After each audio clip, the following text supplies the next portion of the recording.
नमस्कार, Hollywood TV में आप सभी का स्वागत है। और आज हमारे साथ एक ऐसी पर्सनैलिटी जुड़ने जा रही है जिन्होंने 26/11/2008 होटल ताज में जो हुआ था उसके एक हीरो। तो आज हम आपको उन हीरो से मिलवाने जा रहे हैं और उनसे जानते हैं कि किस तरीके से उन्होंने अपना सहयोग दिया। तो मिस्टर दिनेश हुड्डा, आप सभी को मेरा नमस्कार। सर, हम आपसे जानना चाहेंगे जो 26/11/2008 में जो ताज होटल में जो हुआ उसमें आपका किस तरीके से क्या सहयोग रहा है?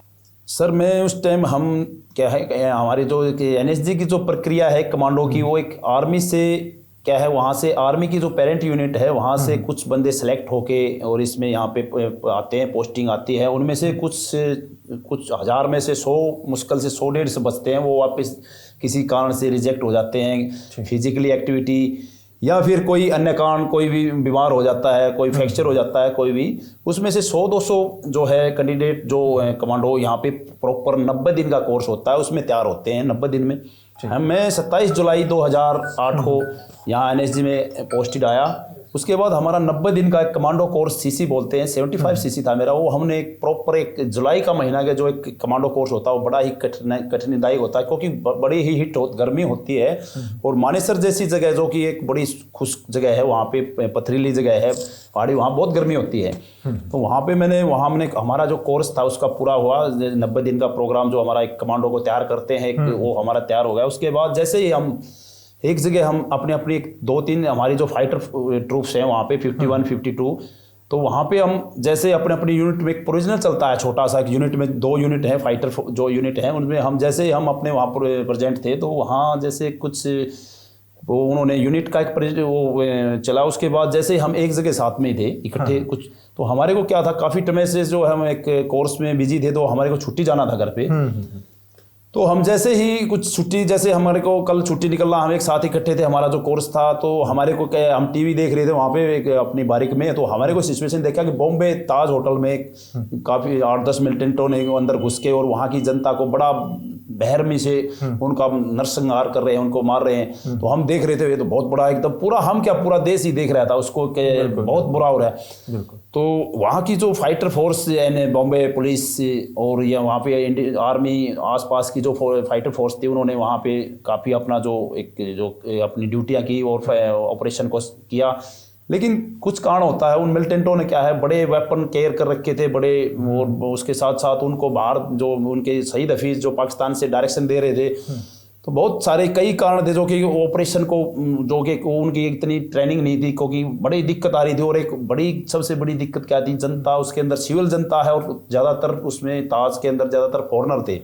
तो एक देश की नाक, एक हमारे देश की नाक थी, अगर फॉरेनरों में कोई दिक्कत हो ज़्यादा हो जाती है तो पूरा देश का नाक कट जाएगी और बहुत प्रॉब्लम थी।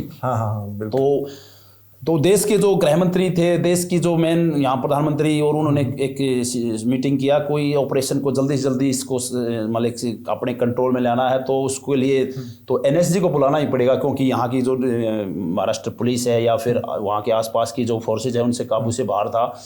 तो उन्होंने एनएसजी डीजी को वहाँ से कॉल किया और एनएसजी को जल्दी से जल्दी बॉम्बे में भेजो।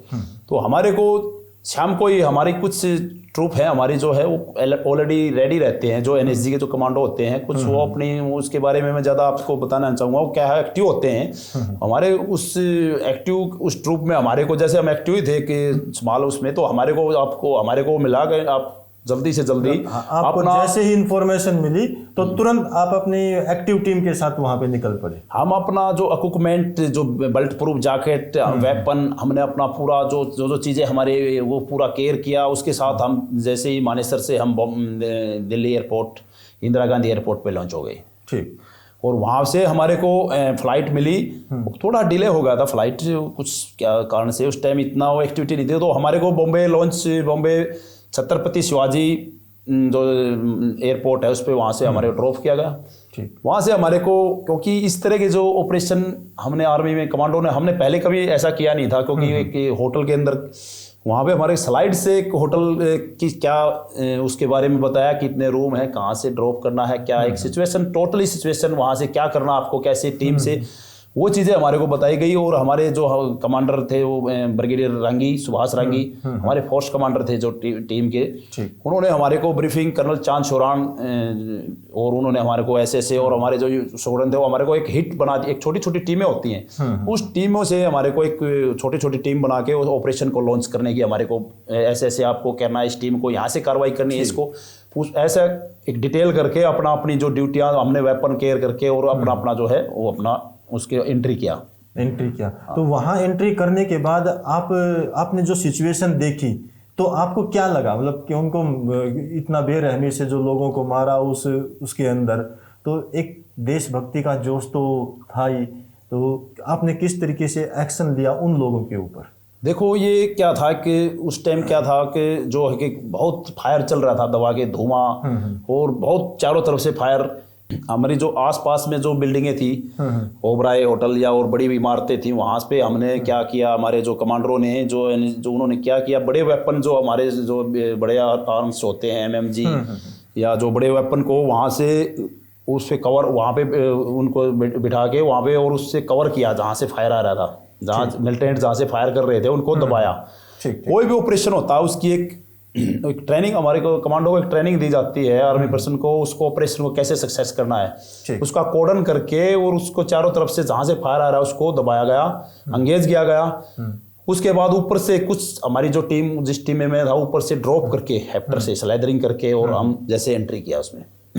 एंट्री करने के बाद हमारे को खबर सेट पे, हमारे सैटेलाइट था, हमारे को पता चल रहा था कि बहुत बुरा हाल हो रहा है, लोग चिल्ला रहे हैं और बहुत ऐसा धुआं हो रहा है, बुरी तरह हो रहा है। जैसे ही अंदर हम एंट्री किया, हमने अपना पोजीशन लिया। पोजीशन लेने के बाद जैसे ऊपर छत से और फिर साइड से जो फायर कर, जो हमारे जो ट्रूप्स लगे हुए थे, जो हमारे कमांडो अदर कमांडो थे, उन्होंने उस बिल्डिंग को एंगेज किया पूरा फायर से। ऊपर से हमने अपना पोजीशन लेके जहाँ से मिलिटेंट ऊपर जहाँ से उनके हमारे जो निकलने के वो थे उनको एंगेज किया। और उसके साथ साथ कुछ ट्रूप्स को क्या है एक प्रोग्राम बनाया हुआ था उसी तरीके से कोऑर्डिनेट से, और अपने जो हमारे सैटेलाइट उससे उसी तरीके से हम मूवमेंट करते गए। कुछ ट्रूप्स हमारे नीचे से मूवमेंट करते गए, कुछ ट्रूप्स साइड से करते गए, जैसे उनको फायर को एंगेज करते गए।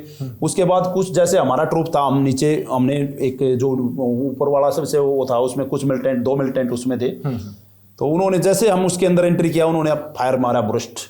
जैसे हम ड्रॉप नीचे हम पे उससे आए तो हमारे मेजर संदीप उनिकेशन थे, उनको हेड शूट उसी टाइम शहीद हो गए। उसके बाद एक छर्रा मेरे भी लगा यहाँ से, और भी हमारे साथी थे उनको भी। उसके बाद हमने 2 मिलिटेंट को तुरंत उसी ऑन स्पॉट वहीं पे मैंने पूरा उछल के पूरा बुरस्ट मारा। मेरे पास एक MP5 और उसमें हमारे पास 60 राउंड प्लस लगी हुई थी, प्लस हमारे पास 2 मैगजीन ऑलरेडी हमारे केयर की हुई थी, और हमने ऐसा बुरस्ट मारा 2 मिलिटेंट वहीं पे खलास हो गए। Very good very good. तो वहाँ का जो माहौल आपने देखा, तो अंदर में जो आतंकवादी फैले हुए थे, आपको कितना लग रहा था कि उनके पास कितना फायर आइटम है, हम कंट्रोल कर पाएंगे कि नहीं कर पाएंगे, कि अब वहाँ सिचुएशन के हिसाब से आपने किस तरीके से एक्शन उस चीज़ पे लिया? देखो उसमें हमारे को जो एक इन्फॉर्मेशन दी गई थी वो 10 मिलिटेंट की दी गई थी। उसमें से कुछ मिलिटेंट ऐसे थे उन्होंने बाहर भी दो आसपास की जो वहाँ भी वो निकल गए थे, लेकिन जो हमारे को एक पहले जो ऑपरेशन से पहले जो बताया गया था वो यही बताया गया था कि उसमें 10 मिलिटेंट हैं, लेकिन ये नहीं पता वो किस कौन से फ्लोर पे, क्योंकि 5-6 फ्लोर थे उसमें अलग अलग जगह पे, वो कहाँ उसका कोई ऐसा कोई वो नहीं था, क्योंकि उस टाइम क्या हो देखो फायर चल रहा था, पता नहीं कौन कहाँ से, और एक सिचुएशन ऐसी होती है। उसके बाद में हमने अपना जो एक कमांडो ट्रेनिंग क्या होती है, वो एक सिखलाई होती है कमांडो की, अपने आप को सबसे पहले अपने आप को बचाना है, फिर उसके बाद और अपने जो सिविल जनता को बचाना है, और फिर मिलिटेंट को मारना है। जो सिखलाई है, जो सिखलाई होती है, और वो सिखलाई में अपने आप को आर्ट से, मानता हूँ थोड़ा टाइम लग सकता है, लेकिन सेफ्टी जो भी ऑपरेशन होता है उसमें अगर हमारी कैजुअलिटी ज़्यादा हो जाती है तो कोई वो सक्सेस, कितने भी टोटली मिलिटेंट मर जाएं लेकिन उस ऑपरेशन को हम सक्सेस ऑपरेशन नहीं कह सकते, क्योंकि सबसे पहले हम अगर जिंदा हैं तो उस मतलब सब कुछ कर सकते हैं। अगर एक कमांडो अगर हमारा कोई कैजुअलिटी हो जाती है तो हमारे देश को बहुत कई करोड़, एक कमांडो 5 करोड़ में तैयार होता है, कम से कम इतना एमिनेशन, इतना खर्चा लगता है। उसके साथ साथ एक बहुत एक और भी नेक्स्ट जो हमारे जो कमांडो होते हैं उनका भी मनोबल डाउन होता है, इस तरह की जो, और उनसे बहुत सारी चीज़ें ऐसी होती हैं जो बहुत दिक्कतें आती हैं, उनके परिवार को भी दिक्कतें आती हैं। तो इन सभी चीज़ों को देखते हुए जो ट्रेनिंग, जो एक सिखलाई थी, उस सिखलाई का इस्तेमाल करते हुए आर्ट छुपाव करते हुए अपना पोजीशन पकड़ते हुए अपने ज़मीन को पकड़ के हमने जैसे एंट्री किया, उसमें हमने एक एक फ्लोर को क्लियर करते करते वहाँ से पूरा क्लियर कर करके हम ड्रॉप नीचे गए, और नीचे से एक ट्रूप नीचे आया, ऊपर आया, और ऐसे करके को मिक्सअप और गेट से हमने जो एंट्री नहीं किया, जो कि वो पीछे से ट्रूप था, क्योंकि हमने दीवारों को फाड़ के आईडी लगा के, क्योंकि उन्होंने ऑलरेडी गेट के ऊपर अपने वेपन लगाए हुए थे, और वो आराम से, क्योंकि हम टारगेट बन रहे थे उसके, उनको सब देख रहे थे, वो आराम से आएगा इस गेट पे। अगर हम एक वेपन लगा के बैठ जाते हैं तो कोई दिक्कत नहीं, जो आने वाला सामने दिखेगा टक टक करके, कोई दिक्कत नहीं। तो उस बहुत सारी सिचुएशन थी। उसके साथ साथ उन्होंने मिलिटेंटों ने क्या है कुछ अपनी जो उन्होंने जो वहाँ की जो हमारी जो जनता जो बंदे थे वहाँ पे, उन्होंने क्या है अपनी एक ढाल बनाई हुई थी, उनसे वो आगे कर रहे थे, उनको चिल्ला रहे थे कुछ तो उन चीज़ों को भी हमने केयर देख के फायर करके बड़ा एक दिमाग से और बड़े सूझबूझ से उस ऑपरेशन को सक्सेस किया। वहाँ पे आपने मतलब जो आम जनता है उसका भी बचाव सबसे बेस्ट वही, उनको भी बचाना है अपने आप, सबसे पहले अपने आप को, फिर उनको बचाना है, उसके बाद मिलिटेंट को, तीसरी प्रायोरिटी मिलिटेंट को करना है। बिल्कुल बिल्कुल। इस की सक्सेस होने के बाद में जब आप वहाँ से सक्सेस होके बाहर निकले, तो भारत सरकार का किस तरीके का योगदान रहा आप सभी जवानों के लिए? उस टाइम जैसे क्या कि ऑपरेशन चल रहा था, बहुत दिक्कतें हो रही थी। देखो देश को भी बहुत पता नहीं कितने कैजुअलिटी हुई हैं, कौन मार धाड़ हॉस्पिटल में जा रहा है, कोई मर रहा है, कोई जी रहा है। उस टाइम बहुत सारी दिक्कतें थी, और वहाँ की जनता का बहुत सहयोग रहा है। वहाँ लोगों ने इतना, उन्होंने जो शिक्षकों की वहाँ की जनता जो अंदर, जैसे अडानी ग्रुप है, अडानी के जो माल ओनर है, ये भी उस ऑपरेशन में फंसे हुए थे। देखो जिन्होंने ये ऑपरेशन ऑलरेडी अपने आंखों से देखा है, वो उसका वैल्यू वही समझता है। उन्होंने वहाँ उसके बाद भी हमारा मतलब बहुत रिस्पेक्ट, इतनी रिस्पेक्ट करी, आदमी कभी उसको मतलब बता नहीं सकता। बहुत दिल से हर एक वहाँ के जो बच्चे, स्कूली बच्चे, कॉलेज बच्चे, और भी जो फॉरनर थे, उन्होंने भी, अडानी जी ने अभी भी अपना इंटरव्यू दिया है, उन्होंने भी बताया जब तक मेरे को एनएसजी दिखी, जब मेरा ये आया, नहीं तो मेरा भी दिल निकलने गया था। क्योंकि कोई भी चीज़ है आपको मतलब आपको सामने ये दिख जाता है कि आपकी मतलब आपकी मौत खड़ी हुई है, मौत है, और आप उस मौत को बचाने वाले आपको क्या है, आपको फोर्सेज कमांडो दिख गए, तो उसके बाद आपके अंदर ये आ जाता है यार अब तो अपना आप। और एनएसजी उनको भी पता चल गया था अंदर से, एनएसजी कमांडो आ चुके हैं, अभी क्या है उनके अंदर मनोबल बढ़ गया, अब तो ऑपरेशन अपने आप ही कर लेंगे। तो उनके अंदर बड़ी अच्छी, उनके अंदर भी काफी वो आई। देखो एनएसजी आ गई तो इसका मतलब ऑपरेशन खत्म है, और अभी थोड़ी देर में मामला खत्म कर देंगे। बिल्कुल। और उनका बड़ा ही अच्छा प्यार, रुझान इतना अच्छा रहा कि मैं उनको क्या बताऊं, बहुत साल हो गए, लेकिन बहुत अच्छा। बाद में भी बहुत सारे कॉलेज आए उनके, फॉरनरों के भी, और अभी भी बच्चे उनके फॉरनर अभी भी आते हैं हमारे, जो काफ़ी साल पहले बाद में भी मिलके जाते हैं, कभी प्रोग्राम होता है एनएसजी में, और भी बहुत सारे कभी आते हैं। बड़ा उनके जिन्होंने जो ऑपरेशन देखा है आसपास, वो उस चीज़ को कभी नहीं भूल सकता, क्योंकि वो बहुत ही एक ब्लैक डे था, बहुत ही काला दिन था, और एक ऐसा निंदनीय एक वो था, उसको बड़ा भुलाया नहीं जा सकता। बिल्कुल। तो और इसके लिए क्या क्या सम्मान आपको मिला भारत सरकार की तरफ से? भारत सरकार की तरफ से मैं, हमारे जो है एनएसजी जो director of DG director of general police ने मेरे को कॉम्पिटिशन दिया। उसके बाद मेरा जो अवार्ड के लिए, बड़े अवार्ड के लिए भी मेरे का क्या किया हुआ था, लेकिन मेरे को डायरेक्टर जनरल जिसकी कैजुअलिटी ज़्यादा थी या उसको, या जिसकी शहीद हो गया था, उसको बड़ा अवार्ड दिया गया। और नॉर्मल जिसके इंजरी वगैरह थी उसको डायरेक्टर जनरल ऑफ पुलिस द्वारा एक पदक होता है, वो पदक से सम्मानित किया गया। उसके बाद मेरे को राष्ट्रपति प्रणब मुखर्जी द्वारा भी बाद में सम्मानित किया गया है वैसे उस पर। और भी बहुत सारे ऐसे प्रोग्राम होते हैं, उसमें भी बड़ा एक सम्मान, लोग रिस्पेक्ट से देखते हैं और बड़ा अच्छा लगता है, क्योंकि वो ऑपरेशन हमने एक देश की मोटिवेशन, लोगों की भावनाओं के ऐसा, और लोगों की मोटिवेशन से हमने ऐसा ऑपरेशन कर दिया, मगर पता भी नहीं चला उस ऑपरेशन के लिए हमारे अंदर लोगों की भावनाओं से हमारे एक रूंग में इतना जोश हो गया कि हम पता नहीं क्या करके, हमारे को भी नहीं पता क्या करके, जो हमारे जो कमांडो थे उन्होंने अपने आप को, पूरा देश 150 करोड़ की आबादी पूरे हमारे ऊपर नज़र थी, तो हमारा भी एक कर्तव्य बनता था कि कोई इस ऑपरेशन को इस तरह से सक्सेस किया जाए, हमारे देश की जनता का विश्वास बढ़ जाए, और आने वाली पीढ़ियों का भी फौज के प्रति लगाव हो जाए कि हम भी एक कमांडो की तरह बने। बिल्कुल। इसको तो इसके अंदर जैसे आपने जब ये सब इतना सब किया, वहाँ पे लड़ाई की, और आप वहाँ से जब सक्सेस होके बाहर निकले हो, तो आपने सारी सिचुएशन वहाँ पे देखी कि जनता फंसी हुई है। अब आगे आने वाले समय में लोग किस तरीके से सुरक्षित रहें, ऐसी जगहों पे अगर जाते हैं तो जाने से पहले क्या चीज़ वो चेक करें, क्या ना करें। मतलब अब आतंकवादियों का तो कुछ पता नहीं, उनका तो कोई धर्म कुछ वो नहीं है, कहीं भी घुस के कुछ भी कर देंगे, लेकिन हमें अपनी तरफ से क्या सावधानी बरतनी चाहिए? कि कमांडो होने के नाते मेरा सबसे बड़ा एक अहम, मैं एक बात बताना चाहूँगा आपके, हैरीवुड टीवी के माध्यम से मैं आप सभी के दर्शकों को बताना चाहूँगा, जो इस तरह के जैसे होटल हैं, बड़े बड़े रिसोर्ट हैं, उनका एक दायित्व बनता है, उनकी एक जवाबदारी बनती है कि मेरे अगर एक जैसे कोई भी पैसेंजर क्लाइंट उनका आता है, उनकी सेफ्टी का उनको सबसे बड़ा दायित्व उनका पड़ता है कि उनको मेरे इतना इज्जत इतना रिस्पेक्ट दूं और कोई सुरक्षा में कोई कमी ना आए। तो उनकी सबसे बड़ी जवाबदारी वहाँ की सुरक्षा है। वहाँ की सुरक्षा एजेंसी इतनी मजबूत ऐसी एक्टिव होनी चाहिए कि ऐसी इस तरह की कोई सिचुएशन दोबारा ना आए, और उसको हर एक चीज़ से नजरी क्या एक्टिविटी हो रही है, क्योंकि एक सुरक्षा के उसका जो ऑपरेशन होने का मेन कारण एक सुरक्षा की चूक के कारण जो ऑपरेशन इतनी हमारे नुकसान जो 170 कैजुअलिटी का जो नुकसान विदेशी उसमें भी फॉरेनर वो जो हमने लिया है, उसका मेन कारण हमारी जो वहाँ की जिस होटल की सिक्योरिटी एजेंसी थी उसका जो मेन कमी के कारण जो हमने इस ऑपरेशन को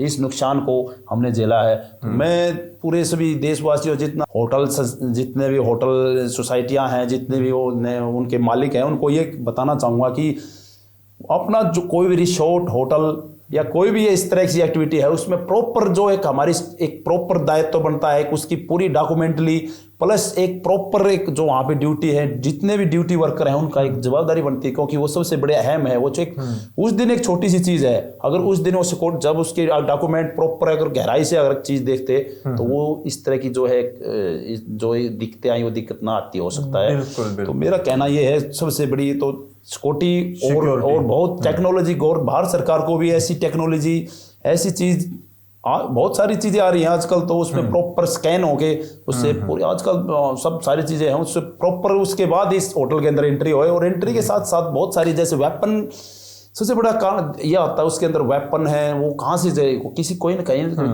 तो मैं जो ड्यूटी पे जो भी बंदा है उसको ये सोचना चाहिए कि मेरी वजह से कोई देश या किसी नागरिक को नुकसान ना होना चाहिए। बिल्कुल बिल्कुल। तो इसके अलावा कुछ और आप आम जनता के लिए कुछ कहना चाहेंगे सर? मैं तो बस यही बताना चाहूँगा कि देशवासी देखो, हर एक नागरिक का एक कर्तव्य बनता है, जो भी है जो जिसकी जो ड्यूटी दी है उसको अपनी ड्यूटी को पूरा प्रॉपर ड्यूटी किए करना चाहिए। जो भी जिसको रिसेप्शन पे है उसका डॉक्यूमेंट चेकिंग, या फिर कोई भी बाहर गार्ड है उसकी भी पूरी प्रॉपर जो अंदर आ रहा है उसके कोई ऐसे सामान चेकिंग है, एक्सरा मशीन है उसमें भी प्रॉपर एक फॉर्मेलिटी नहीं है, उसको प्रॉपर चीज़ से जो जितना भी टाइम उस ड्यूटी है तो उसको प्रॉपर करनी चाहिए। इसके अलावा हर एक आदमी नागरिक को भी लेफ्ट राइट है उसको आदमी को ऐसी चीज़ से देखना चाहिए, क्योंकि उससे कुछ एक्टिविटी ऐसी होती है उससे पता चल ही जाता है। जो भी हर एक आदमी कहीं भी मूवमेंट करते हो आपको इतना आइडिया हो जाता है ये आदमी बाहर का है फॉरेन का, इस क्या एक्टिविटी कर रहा है। हर एक आदमि अगर उससे देखेगा अपने चोरी, तो बहुत सारी चीज़ें हैं। अगर आपको ऐसा कुछ लग रहा है तो आप वहाँ सिक्योरिटी एजेंसी है उनको इन्फॉर्मेशन कर सकते हो आप कि इस बंदे में कुछ एक्टिविटी या होटल में भी एंट्री करते हैं बहुत सारे साथ में, तो बहुत सारी चीज़ें ऐसी होती हैं आप उसको कर सकते हो। तो अभी आपने जाना कि दिनेश हुड्डा जी ने जो चीज़ें देखी और उस 26/11 के आतंक में इन्होंने जितना सहयोग दिया, और उस सहयोग में कुछ कमियां देखी कि सिक्योरिटी वहाँ की बहुत वीक थी। अगर वहाँ की सिक्योरिटी एक अच्छी होती तो वहाँ अंदर जो वेपन गए वो नहीं पहुँचते। तो सबसे मुख्य मुद्दा जो बताया वो यही बताया कि आप अगर कहीं भी जा रहे हैं तो सबसे पहले आप खुद भी चेकिंग के लिए बोलिए। अगर आप खुद भी बोलोगे तो दूसरे लोगों की भी वो चेकिंग करेंगे। तो आगे इसी तरीके से हम फिर मुलाकात करवाएंगे किसी एक नई पर्सनैलिटी से। तो हम दिनेश जी का बहुत बहुत धन्यवाद करते हैं कि वो हैरीवुड स्टूडियो में आए और उन्होंने अपने इस कैरियर के बारे में और अपने इस सफलता के बारे में आपको बताया। धन्यवाद दिनेश।